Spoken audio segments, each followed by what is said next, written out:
Lady of Music, Onyeka Onwenu. You are welcome, ma'am.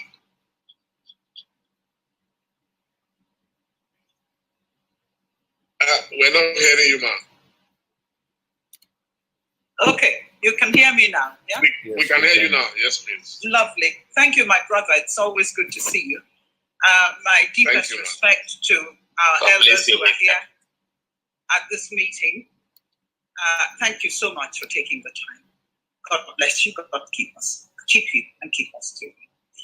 I'd like to start by paying my respects to some great men who've passed away recently. There are many of them.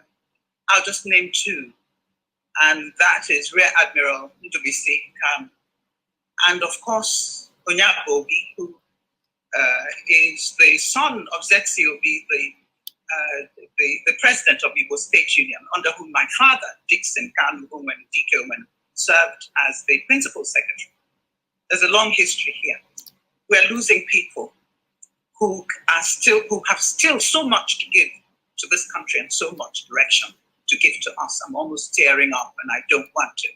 But I pray over all of us and I pray over this country that God will still have his way with us. This is a great country that we are all a part of, and there's a reason why we've all been brought together. Excuse me. Having said that, I want to thank the organizers for having me last year. I didn't expect to be on this year. In fact, I didn't want to. Because one of my principal problems with my people, Ndiigbo, is our lack of recognition and support for our women who happen to be the best in the whole world.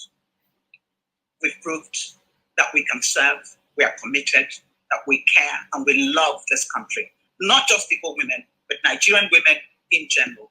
We have not been given our dues, we have not been given our place in the polity of this country, and it's really a waste. You do not go to war with one hand tied behind your back. And that's what Nigeria is doing.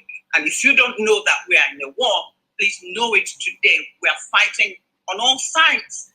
This is not the country that our fathers left for us. This is not what they wanted.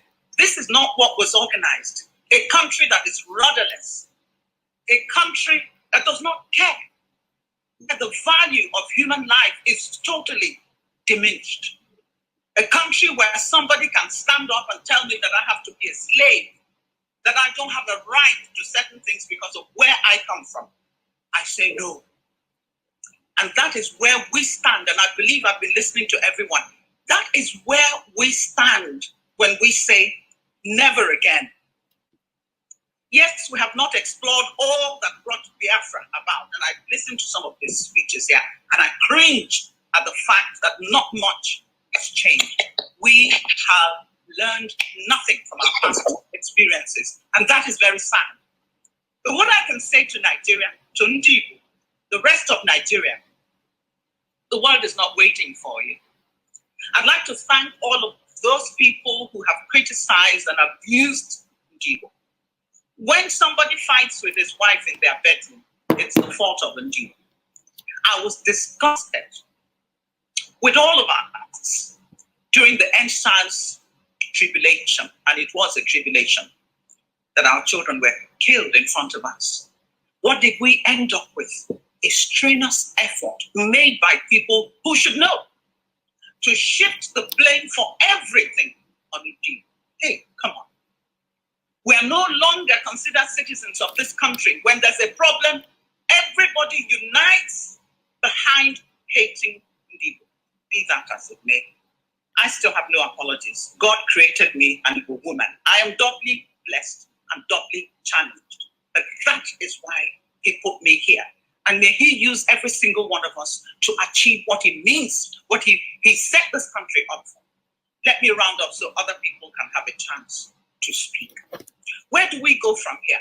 Let me thank those that abuse other people. You encourage them. You make us stronger. You make us more determined. Because if you keep saying, go home, we are going home. We're happy to go home. Ndiigbo, go home. You didn't learn any lessons after the war, did you? Now you're back at it.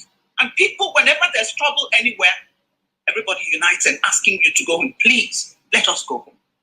Thank you for asking us to go home. You are making us go home because you don't know what is happening in the Igbo region now. Is that we're getting together to realize that nobody loves you.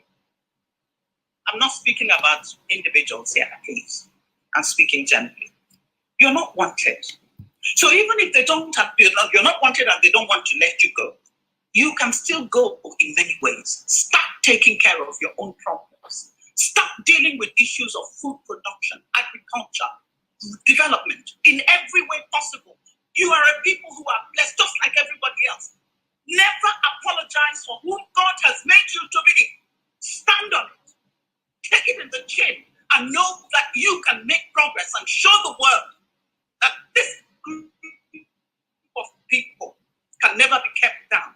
That the true Nigeria can never be kept down. Those who carry on as if they own the world and they own heaven, one day you will stand before the Almighty King of Kings and you will have to answer. Thank you all very much for having me. Thank you. La la la la.